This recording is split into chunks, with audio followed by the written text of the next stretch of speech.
Hoje estamos aqui com a promotora de Sarandi, Ana Flávia, para falar um pouco da sua experiência como promotora no nosso município. Boa tarde, Ana Flávia, tudo Boa bem? tarde.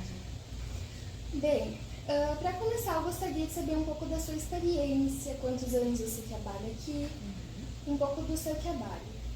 Eu cheguei aqui, a gente chama de comarca, né? Então, a comarca de Sarandi, que engloba os municípios de Sarandi, Barra Funda e Nova Boa Vista. E eu cheguei aqui em maio do ano passado, dia 13 de maio, que eu comecei aqui na comarca. Que legal! E assim, no contexto atual, onde a violência contra as mulheres é um desafio global, como a sua experiência como promotora é fundamental. E como você escreveria a perspectiva sobre a violência contra as mulheres no estado em que a gente vive? Bom, em termos de volume de trabalho, a violência doméstica e familiar contra a mulher é uma dos volumes maiores que a gente tem aqui, em números de processos, de demandas. E hoje em dia, então, a mulher ela vai registrar uma ocorrência, né, na delegacia e ela pode solicitar as medidas protetivas. Então, também essas medidas protetivas, a gente tem uma audiência com a vítima para ter um contato assim mais pessoal mesmo e ela informar se essas medidas estão sendo efetivas ou não. E aí, além das medidas, pode ter um processo criminal ou não. E o que acontece caso o agressor ele viole as medidas protetivas? Na enorme maioria das vezes, o agressor é preso. Preso? E na hora das audiências, como a experiência pessoal e profissional influencia na tomada de decisões? É um assunto que eu gosto, assim, então eu tenho estudado bastante e eu acho que facilita um pouco para a gente tirar o preconceito que muitas vezes as pessoas têm com as próprias vítimas de violência doméstica.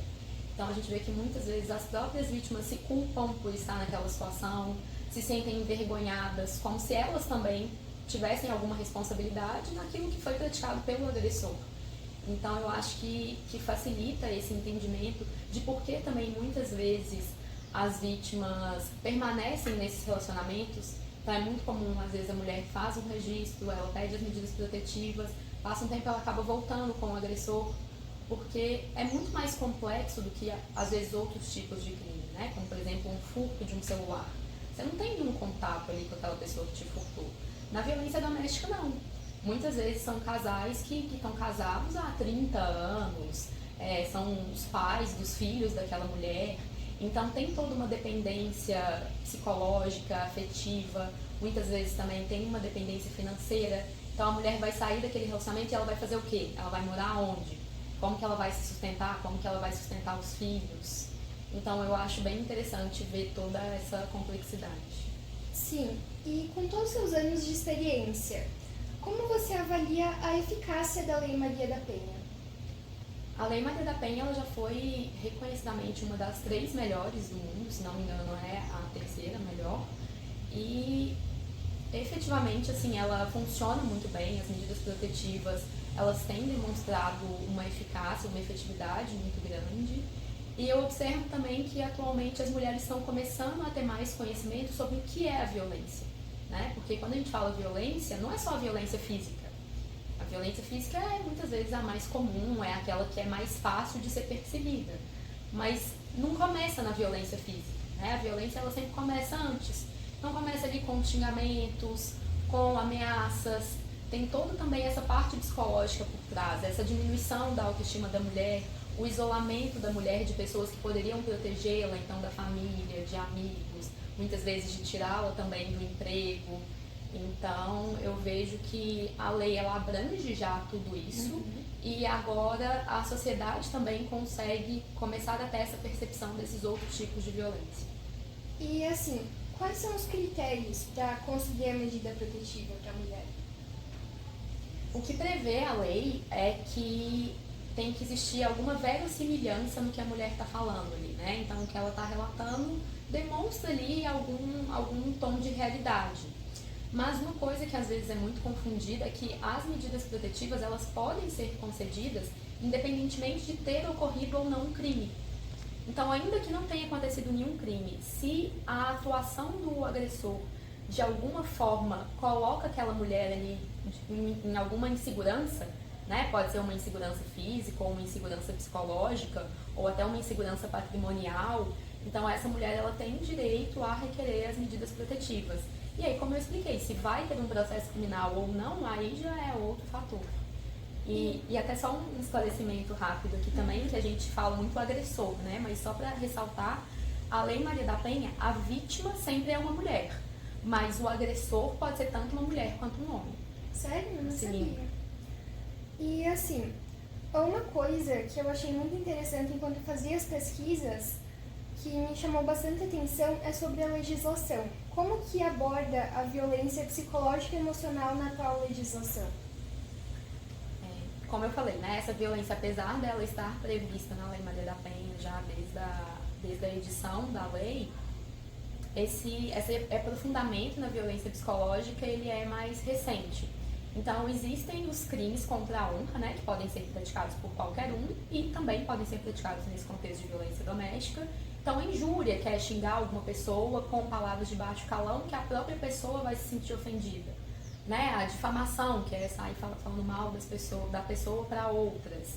Então, esses crimes também podem acontecer nesse contexto da Lei Maria da Penha. E existe também um crime que ele é mais recente, que é justamente da violência psicológica. Mas quando a gente fala em lei, assim, geralmente existe um tempo necessário entre a lei ser editada e a comunidade jurídica efetivamente conseguir aplicar essa lei, porque essa violência psicológica, ela exige, o crime em si exige que tenha ficado algum dano psicológico na vítima. Então, hoje em dia, existe essa dificuldade, assim, como precisa ser comprovado esse dano psicológico por algum médico, ou só ali a palavra da vítima e de eventuais testemunhas que convivam com ela seria suficiente. Então, a gente está nesse momento desse debate. Então, agora nós vamos falar de propostas. Quais mudanças legislativas você sugere para melhorar a proteção das vítimas? É difícil pensar assim, em alguma sugestão legislativa, né? Até nesse ano mesmo, assim, tiveram várias mudanças que aumentaram as penas. Então, o feminicídio, por exemplo, né? Que é o homicídio contra a mulher por razões da condição do sexo feminino.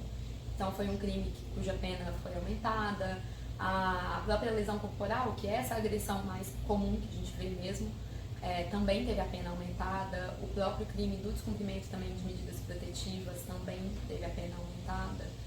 Mas eu acho que mais do que isso é como vocês estão fazendo aqui mesmo, né, de debater o assunto, para a sociedade ter conhecimento, para as vítimas terem conhecimento, para não ter esse pré-julgamento muitas vezes que acontece das vítimas de por que elas estão nessa situação e muitas vezes continuam nessa situação. Então eu acho que é mais esse conhecimento da sociedade mesmo que é necessário e esse amparo também. Então a gente usa muitas vezes aqui, né, a estrutura do município. Então acompanhamentos psicológicos, o que a gente pode fazer para tirar essa mulher dessa situação de vulnerabilidade, né, para apoiá-la, para ela própria também, inclusive, sair dessa situação de vulnerabilidade. Então eu acho que isso hoje em dia é mais necessário do que as mudanças legislativas em si, né? Como a gente mesmo já comentou, Sim. a Lei Maria da Penha já é uma das melhores do mundo. E, na sua opinião, como que a tecnologia ela pode influenciar na criação de novas leis futuramente?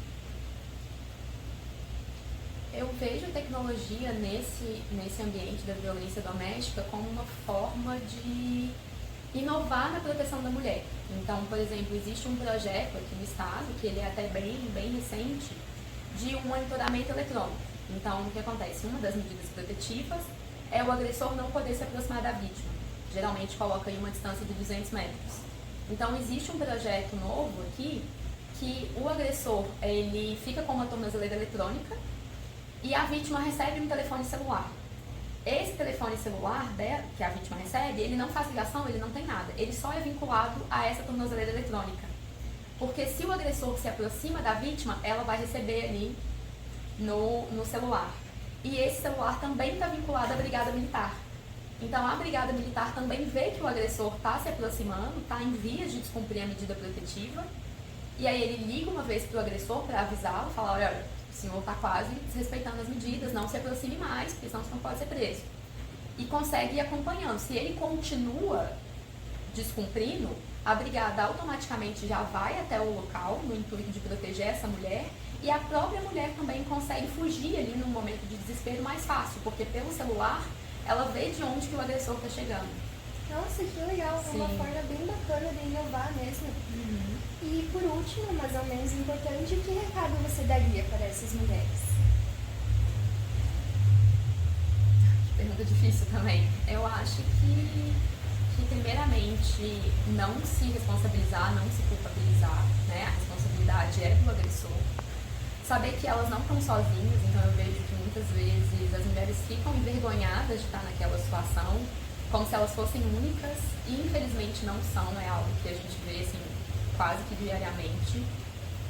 E de buscarem ajuda, de se fortalecerem, de procurarem familiares e amigos para conseguirem se fortalecer e sair dessa dependência psicológica que sempre está presente e muitas vezes também da dependência financeira. Então, eu em nome... E um último recado, que também, assim, muitas vezes eu vejo as mulheres não querendo largar essa relação pelos filhos. Falam, mas ele é o pai dos meus filhos. E essas relações também são extremamente prejudiciais para os próprios filhos. Então, existem estudos que comprovam que crianças que presenciam a mãe muitas vezes apanhando do pai, é como se as próprias crianças estivessem apanhando. A área do cérebro que é ativada é a mesma. E isso acarreta, assim, uma série de consequências. Então, a criança não consegue nem prestar atenção na aula direito, porque ela fica preocupada com o que vai acontecer quando ela chegar em casa. Então, muitas vezes as mulheres querem manter esses relacionamentos pelos filhos, sendo que, na verdade, os filhos também estão sendo prejudicados. É como se eles pegassem a dor delas para eles, Sim. né? Então, agora, eu, em nome do nosso nono ano, do meu grupo, quero agradecer você pela sua participação essencial no nosso projeto. Foi um prazer. Obrigada. Muito obrigada.